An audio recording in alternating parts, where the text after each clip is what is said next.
Hello and welcome back to another awesome, exciting episode of CSGO News. I hope you guys all enjoyed. Not gonna waste your time. Let's get right into it. So first off in today's discussion, we do have the topic of burnouts. As you guys know, a lot of players have eventually taken breaks from CSGO, but not on the analyst or the commentator side. We never actually seen someone come out and say, you know, I'm getting kind of tired, I'm getting kind of jet lagged, I need a refresher, I need a little break from this. Sadokist came out on Twitter yesterday night and actually said he's going to be taking a break to go visit his family and apparently mostly his dog in both June and July. Now we're not really sure how long of an extent this is going to be, if it's going to be the full 2-month break, because if it is the full 2-month break, that means no Sadokist commentating for the ESL Cologne Major in 2016 this coming July. And he said again he'll be gone throughout June and July. We don't know if he's actually going to be gone throughout all of July, but probably going to be close to that. So yes, Sadokist is actually the first commentator we've seen, at least on Twitter, announced publicly he's burning out, he needs to take a break. This is an understandable thing, you know, everyone in their everyday jobs burns out. You just don't expect it from a commentator. It's just like any other job, just like my dad works or just like my mom works. They get burnt out, they need a weekend to themselves, and in this case, Sadokist needs 2 months to himself.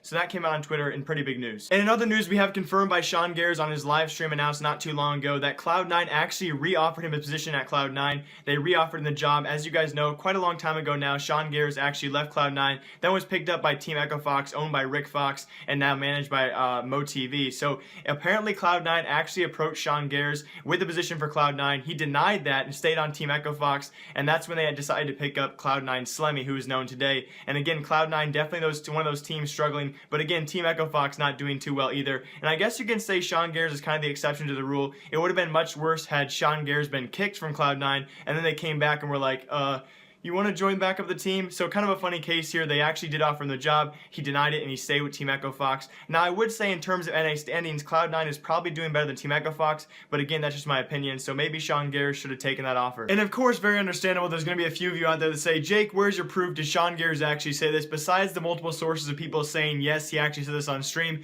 you guys can go check out his VODs. Now, for some reason on my computer, it's very, very old. The only VOD I can't load of Sean Gares, and if you guys don't know what a VOD is, it's basically the past gameplays they had on their Twitch live streams. The only one my computer cannot load is his past one, so go to his Twitch account if you guys want to see it for sure. But also on the same day, Shroud said this on his stream, confirming that yes, they would have picked up Sean Gares if possible. You could have picked up any player in NA on a team or not, who would it have been? No bullshit, no shady shit, legit pick up a Sean Gares reunion maybe. I mean, if we could have snagged anybody, it would have been probably, yeah, it probably would have been Sean, because we need an IGL. But that's just not possible, you know.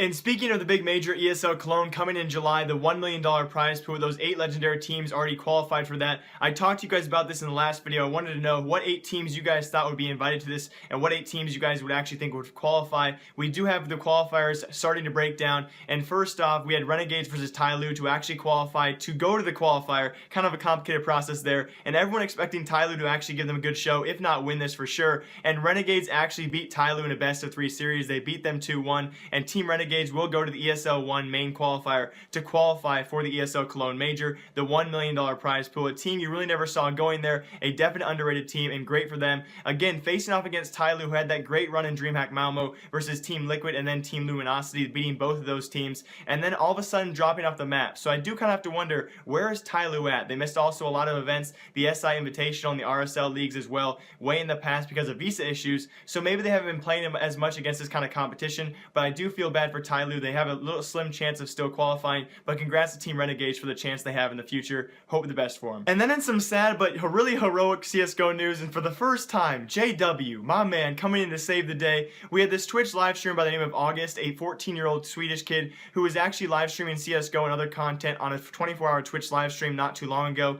After about 5 hours, he switched his live stream from English. Apparently, he also taught himself English and then started streaming in English, although he speaks mainly Swedish. After about 5 hours of streaming in English, he switched back to Swedish, and he also spread his link to his Twitch live stream across some forums on a Facebook page. And this is when a bunch of haters came into his stream, started to hate on his content. Obviously, he's a very young kid. He probably, you know, was doing some things that people obviously didn't like, but nothing to really pick on him for. You know the Twitch community, they can be very hateful and in that kind of way. So apparently after some time, people started either hating on him or other people started standing up for him. Then came to another Twitch live stream by the name of Chapmad, who came in and actually hosted him with another 350 viewers, which also added fuel to the fire of, you know, standing up for bullies. So eventually all these people that were first hating on him had more people coming in defending him for actually against those people. So a big fuss. And again, as you guys know, it's a very toxic community in that chat because you're hidden behind a screen. You can say whatever you want and this kid's never going to be able to see your face. So eventually all those haters were forced out by all the good people in the world and this Chapmad guy who actually hosted him for 350 viewers. And then eventually later on, people started donating to him as well, including JW himself